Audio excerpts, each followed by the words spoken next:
Sejarah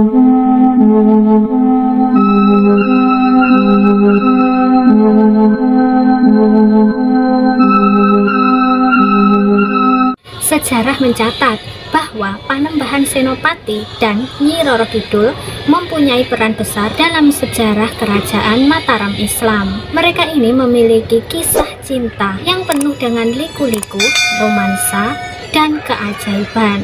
Nah, bagaimana kisah cinta dua makhluk berbeda alam tersebut?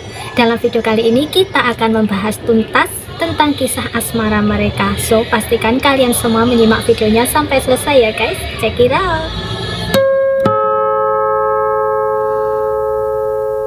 Panembahan Senopati adalah pendiri kerajaan Mataram Islam yang memerintah pada tahun 1587 sampai dengan tahun 1601. Ia ini adalah anak dari Ki Ageng Pamanahan, seorang pengawal Sultan Hadiwijaya dari Kerajaan Pajang. Ia juga dikenal sebagai Danang Sutawijaya atau Raden Bagus Dananjaya.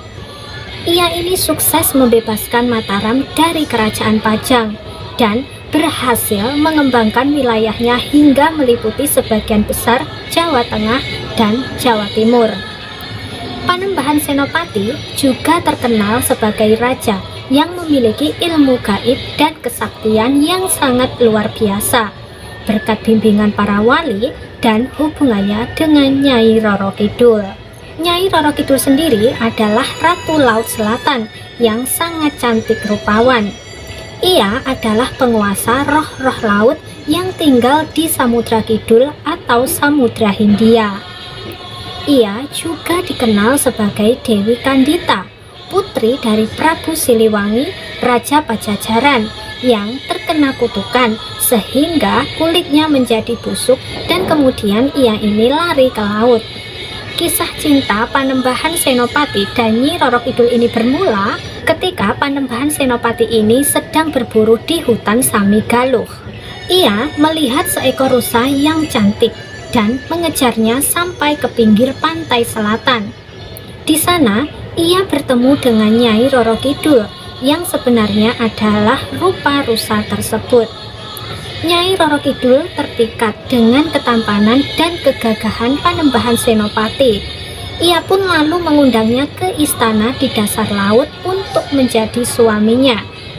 Panembahan Senopati ini awalnya bimbang, tetapi akhirnya dia ini terbuai oleh godaan Nyai Roro Kidul. Ia pun kemudian mengikuti Nyai Roro Kidul ke dalam laut dengan syarat ia tidak boleh melihat ke belakang. Namun di tengah perjalanan ia melanggar janjinya dan menoleh ke belakang.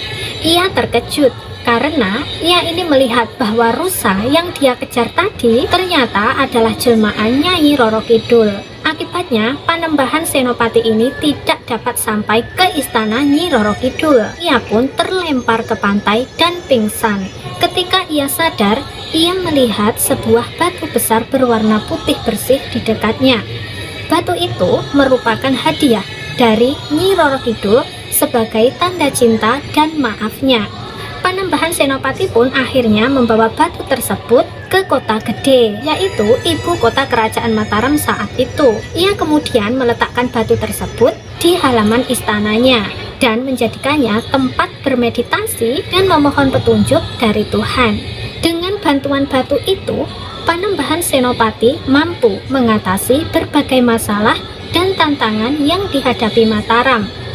Ia juga berhasil menundukkan kerajaan-kerajaan lain yang menjadi lawan atau bawahan Mataram. Meskipun tidak bisa bersatu secara fisik, Panembahan Senopati dan Nyi Roro Kidul tetap menjalin hubungan cinta yang erat secara spiritual. Mereka sering bertemu dalam mimpi atau meditasi. Nyi Roro Kidul ini dipercaya juga selalu memberikan dukungan dan perlindungan kepada Panembahan Senopati dan kerajaannya. Ia ini juga menjadi istri simbolis bagi Raja Mataram selanjutnya.